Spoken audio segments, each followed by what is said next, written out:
बरेली से जब मेरी वापसी थी और मैं पलट रहा था तो मैं मुलाकात करने गया। मेरी तबीयत में ये रानाई थी कि खुदा खैर करे, मैं पलट रहा हूँ। मैं मुलाकात करके जब वापस बाहर आ गया, मेरे साथ एक शख्स था तो मुझे फिर बुलाया, और जब मैं दोबारा अंदर गया तो मुझे अपनी जेब से कुछ रुपए निकाल के दिए। फरमाने लगे ये खर्च है आने जाने का और कभी महसूस न करना। मुझे वो सब लोगों के बीच में देते तो मेरे लिए एजाज था, लेकिन मेरे जैसे गरीब को नवाजना भी और उसकी इज्जत का भी ख्याल करना, ये मकाम, ये रंग, मेरे पास करोड़ों बातें हैं, बल्कि मैं साफ कहूँगा कि उन्हीं की महफिल सवारता हूँ। चिराग मेरा है रात उनकी, मैं उन्हीं के मतलब की कह रहा हूँ। जुबान मेरी है बात उनकी। लोग अपने अब्बे की गद्दी पे बैठ के बड़े लोग होते हैं, लेकिन मैंने बताया कि मेरे अब्बा जी किसान थे, किसी बड़ी गद्दी से ताल्लुक नहीं। मैं किसी जमात में कभी नहीं गया, कोई सहारा नहीं लिया। मस्जिद भी वो है जहां जब मैं आया था तो 3 लोग नमाज के लिए होते थे, तो कभी तीसरा ढूंढना पड़ता था। जितने जलवे, जितनी रानाइयाँ, जितना हुस्न, जितनी ताजगियाँ, और मेरे अजीजों के चेहरों पर ये जो नूरानियत का हुस्न आपको नजर आता है ना, ये मेरे हजरत की होंठ से निकली हुई सिर्फ एक दुआ का सदका है, सिर्फ एक दुआ का सदका है, सिर्फ एक दुआ का सदका।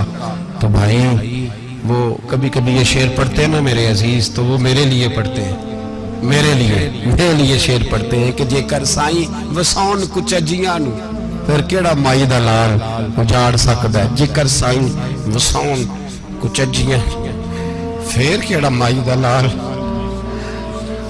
ताकत है किसी की, हमारे सामने भी कोई खड़ा हो सकता है, कोई बातल कोई हमारे सामने भी खड़ा हो सकता है। आप यकीन करें जितना दम खम अल्लाह ने मेरे शेख की वजह से हमारे सीने में रखा है, जहाँ हम होते हैं वहाँ हम ही होते हैं। हमने कोई सहारा नहीं लिया जिंदगी में, किसी का नाम लेके अपने आप को ऊंचा नहीं किया। बस ये तेरी नजर का कमाल है और मेरी जिंदगी का सवाल है।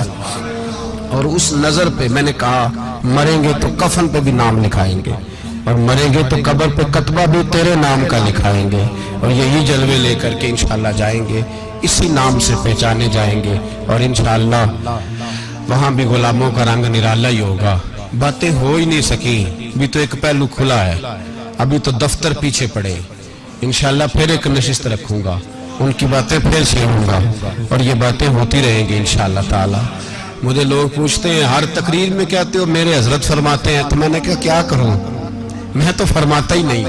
आप यकीन करें तैयारी कोई करता हूं, जुमे में तकरीर कोई और हो जाती है, वहां कुछ और, किताबें कुछ और देख के आता हूँ, यहाँ कुछ और हो जाती है। फिर समझ आती है कि तू बोलने वाला है ही नहीं, कोई और है जो तुझे सबक पढ़ाता है, जो तुझे कहता है इस तरह करके बात कर, इस तरह करके। एक शख्स मुझे नार्वे से रात फोन कर रहा था, कहने लगा हजरत साहब आपकी बातें मेरे सीधे दिल में लगती हैं, और यहाँ बैठ के सही हो गया हूँ, फेसबुक पे सुन के। वजह क्या है? मैं कहते मैंने भी नहीं ना पता, मुझे पता हो तो मैं बता ना दूं, ये मुझे नहीं पता भाई, मुझे क्या खबर कहाँ ये मस्जिद जो कहाँ दुनिया से भी दूर है, और कहाँ नार्वे, और कहाँ लंदन, और कहाँ सारा जमाना, और कहाँ ये दुनिया, हमें नहीं पता। बस इतनी बात है कि माली दा कम पानी देना, फल कच्चे होन या पक्के, तो पीर मुरीदां दे सिर ते ही रहिंदा है, झूठे होन या सच्चे, ये पक्की बात है, ये कन्फर्म बात है। और मुझे तो कभी कभी लगता है वो सिर्फ मेरा ही ख्याल नहीं रखते, जो मुझ फकीर से जो वाबस्ता है उनका भी बड़ा ख्याल रखते हैं।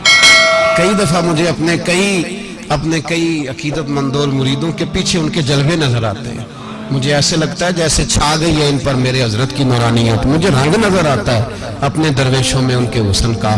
बस दुआ करे ता अबद आस्ताना यार रहे, वो आसरा है गरीबों का, वो बरकरार रहे, वो आसरा है गरीबों का, वो बरकरार रहे।